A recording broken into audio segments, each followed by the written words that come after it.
POCSO case അതിജീവിതയെ പ്രണയം നടിച്ച് വിവാഹം ചെയ്ത് പ്രതിയുടെ ക്രൂരത.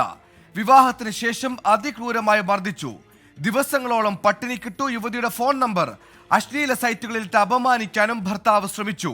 പ്രതിയായ ഭർത്താവും സ്ത്രീ സുഹൃത്തും അതിക്രൂരമായി മർദ്ദിച്ച് കൊല്ലാൻ ശ്രമിച്ചെന്നും അതിജീവിത പറയുന്നു. പലതവണ സ്റ്റേഷൻ കയറി ഇറങ്ങുക, ഇതാണ് എൻ്റെ അവസ്ഥ. ഇയാൾ വീട്ടിൽ വന്ന് അടി ഉണ്ടാക്കുമ്പോൾ വീട്ടുകാർ കേസ് കൊടുക്കും. എനിക്കൊരു ജീവിതമില്ല, നാണക്കേട്, മാനക്കേട്. അപ്പം ഞാൻ വിചാരിച്ചു ഇയാൾ അവസാനമായിട്ട് ഈ ഒരു സംഭവത്തിന് ശേഷം എൻ്റെ അമ്മ പരാതി കൊടുത്തപ്പം അവിടെ ഇരുന്ന CSR തന്നെ ചോദിച്ചു, നിനക്ക് ഈ കുട്ടിയെ വിവാഹം കഴിക്കാനാണോ? എന്തിനാണ് നീ ഈ രീതി ഉപദ്രവങ്ങൾ? നിനക്ക് വേണ്ടെങ്കിൽ വന്നെങ്കിൽ നീ വിട്ടുപോകണം. ഈ കുട്ടി നിന്നെ വിളിക്കാൻ വന്നില്ലല്ലോ എന്ന് പറഞ്ഞു. അപ്പം ഞാൻ അവളെ കല്യാണം കഴിച്ചോളാം. എന്നും ഇത് തന്നെ ഡയലോഗ്. ഓരോ തവണ പ്രശ്നം സ്റ്റേഷനിൽ വിളിപ്പിക്കുമ്പം പറയുന്നത് ഞാൻ ഇവിടെ വിവാഹം കഴിച്ചോളാം. വീട്ടിൽ കൊണ്ടുപോയി അവരുടെ അച്ഛനും അമ്മയും സഹോദരനും കൂടി പട്ടിണിക്കിടുക, അസഭ്യങ്ങൾ പറഞ്ഞുകൊണ്ടാക്കുക. വളരെ രീതിയിൽ എന്നെ സ്വയം ആത്മഹത്യ ചെയ്യണം എന്നുള്ള രീതിയിൽ അതിക്രൂരമായ പ്രവൃത്തികളായിരുന്നു ചെയ്തത്. പോസ്കോ കേസും ഇത്രയും ക്രൂരതകൾ ചെയ്തിട്ടും ഞാൻ മരിച്ചില്ല എന്ന് കണ്ടതുകൊണ്ടും ഈ മൊഴി ഞാൻ ഇയാൾക്കെതിരെ പറയുമെന്നോ ഒക്കെ ഇതിൽ നിന്ന് രക്ഷപ്പെടാൻ വേണ്ടിയാണ് ഇയാൾ എന്നെ പോസ്കോ കേസ് മൊഴി പറയുന്നതിൻ്റെ ഒരാഴ്ച മുന്നേ ഇയാൾ വിവാഹം കഴിക്കുന്നത്. ഇയാളുടെ സ്വഭാവം എന്ന് വെച്ചാൽ ഇയാളുടെ ലൈംഗിക അടിമയായിട്ട് ഞാൻ കിടക്കണം, സാമ്പത്തികമായിട്ട് അവരെ സഹായിക്കണം. ഇതാണ് കുട്ടികൾ 2 തവണ പ്രഗ്നന്റ് ആയിരുന്നു, ഗുളിക കഴിക്കും. അതുമൂലം ഉണ്ടാവുന്ന ശാരീരിക പ്രശ്നങ്ങൾ. പ്രഗ്നന്റായ 2 സമയത്തും അബോർഷൻ ചെയ്യാൻ നിർബന്ധിച്ചു, അബോർഷൻ ചെയ്യിപ്പിച്ചു. പിന്നെ ഗുളിക തരും. ഇങ്ങനെ ജീവിക്കുന്നതുകൊണ്ട് തന്നെ ഗുളിക തരും. പിന്നെ ഞാൻ കഴിക്കാത്തതുകൊണ്ട് അവരുടെ അമ്മയാണ് ചായയിലൊക്കെ കലക്കി തരണം. പുറം ലോകം ഫോൺ വരെ അടിച്ചു പൊട്ടിച്ച് പുറം ലോകം പോലും കാണിക്കാതെ അയാളുടെ വീട്ടിലിട്ട ശേഷമാണ്, അതായത് ഒരു പട്ടിണിക്കോലം രൂപമാക്കിയ ശേഷമാണ് മറ്റുള്ളവരെ പരിചയപ്പെടുത്താനും സഹകരിപ്പിക്കാനും തുടങ്ങിയത്. അപ്പം അതിക്രൂരമായിട്ടാണ്, അതായത് കൈഞ്ഞരമ്പ് മുറിച്ച് മാനസികാരോഗ്യ കേന്ദ്രത്തിൽ കൊണ്ടുപോവുക, മാനസിക രോഗമൊന്ന് വരുത്തി തീർക്കാൻ ശ്രമിക്കുക. ഇതൊക്കെയാണ് അവിടെ ചെയ്തുകൊണ്ട്. അപ്പം സൂപ്രണ്ട് സാറിനോട് പറഞ്ഞു പോസ്കോ കേസുണ്ട്, അതിൽ നിന്ന് രക്ഷപ്പെടാൻ വേണ്ടിയാണ് എൻ്റെ വീട്ടുകാരെ വരെ തെറ്റിദ്ധരിപ്പിച്ച് ഭീഷണി പ്ലാനിങ് ആയിരുന്നു. അതുപോലാണ് ഈ സുജിത എന്ന് പറഞ്ഞ അവസാനമായിട്ട് ഈ ഡിസംബർ മാസം നടന്ന സംഭവം. ഇയാളെ ചാരായ വിൽപ്പന കേസിന് വീട്ടിൽ നിന്നാണ്, അന്നാണ് ഞാൻ കണ്ടത്, വീട്ടിൽ നിന്ന് ചാരായം എടുത്ത് പോലീസുകാർ അറസ്റ്റ് ചെയ്തു. അത് ഷാഡോ പോലീസായിട്ട് വന്ന് അയാളെ അറസ്റ്റ് ചെയ്തതാണ്.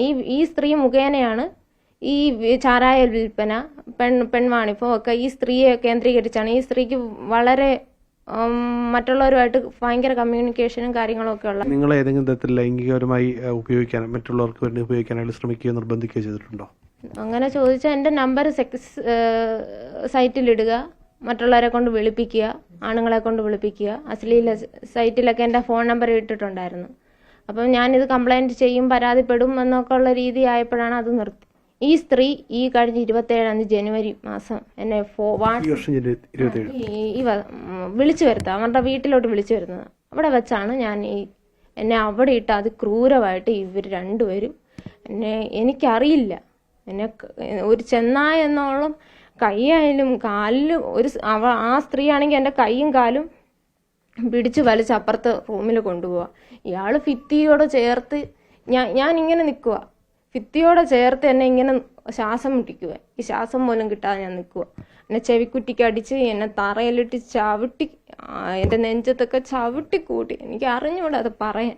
എൻ്റെ തല ചെന്ന് ഭിത്തിയിൽ ഇടിപ്പിച്ച് എന്നിട്ട് ഒരു ഇരുട്ട് റൂമിലോട്ട് എന്നെ വലിച്ചടിച്ച് കൊണ്ടുപോയി അവിടെ വെച്ച് ഇരുട്ട് റൂമാണ്, ഒന്നും കാണത്തില്ല. എന്നെ ആ സ്ത്രീയാണ് അവിടെ ഇരുന്ന മൂർച്ചയുള്ള എന്തോ കൊണ്ട് ഇന്ന അണ്ണ കുത്തണ്ണ കൊല്ലണ്ണ എന്നും പറഞ്ഞ് എന്നെ അവർ 2 പേരും അവിടെ ഇട്ട് കൊല്ലുക. സുജിത എന്ന് പറഞ്ഞ സ്ത്രീ. എങ്ങനോ അവിടെ നിന്ന് ഞാൻ രക്ഷപ്പെട്ടെന്ന് ചോദിച്ചാൽ എനിക്ക് അറിഞ്ഞൂടാ. അവരുടെ ആ പുറത്തോട്ട് ഇറങ്ങി ഓടാൻ നേരത്തോ അയാൾ പിടിച്ചു വെച്ചേക്കും എന്നെ. ഞാൻ ഒരു വിധത്തിൽ ഇത്രയും മുറിവുകളോടെ ഞാൻ സ്റ്റേഷനിലോട്ടാണ് ചെന്നേ, കടക്ക സ്റ്റേഷനിലോട്ട്.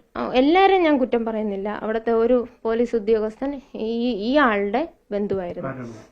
അത് എനിക്ക് പേര് കറക്റ്റ് എനിക്കറിയത്തില്ല, ജോസ് ആന്റണി അങ്ങനെ കണ്ട എന്തോ ആണ്. ഞാനാണ് ഉപദ്രവിച്ചത്. അതായത് അത്രയും ആചാരബാഹുവായ അയാളെ, ആ സ്ത്രീയെ ഞാനാണ് ഉപദ്രവിച്ചത്. അയാൾ രക്ഷിക്കാൻ ചെല്ലുന്നതാണ് എന്നുള്ള രീതിയിൽ ഇവിടെ സ്റ്റിച്ച് അവിടെ സ്റ്റിച്ച് എന്നുള്ള രീതിയിൽ ഇതായി. അപ്പം അവർ വന്നിട്ട് പോയാൽ മതി എന്ന് ഭീഷണിപ്പെടുത്തി ഞങ്ങളെ അവിടെ നിർത്തിച്ച് ഹോസ്പിറ്റലിൽ ഈ കടയ്ക്കൽ സ്റ്റേഷനിൽ ഉദ്യോഗസ്ഥനാണ് വിളിപ്പിച്ചത്.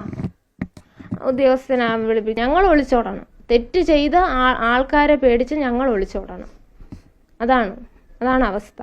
പറഞ്ഞാലും പറഞ്ഞില്ലേലും അയാൾ എന്നെ എൻ്റെ കുടുംബത്തെ ഇല്ലായ്മ ചെയ്യും. നാളെ ചിലപ്പം ഞങ്ങളെ പെട്രോൾ ഒഴിച്ച് കത്തിച്ചിട്ട് പറയും ആത്മഹത്യയാണെന്ന് വരുത്തി തീർക്കാനുള്ള പവർ വരെ അയാൾക്കുണ്ട്. അപ്പോൾ ഇത് ഇനി പറയാതിരുന്ന എൻ്റെ കുടുംബം തന്നെ ഇല്ലായ്മ അയാൾ ചെയ്യും. അത് ഉദ്ദേശിച്ച് തന്നെയാണ് പറയുന്നത്.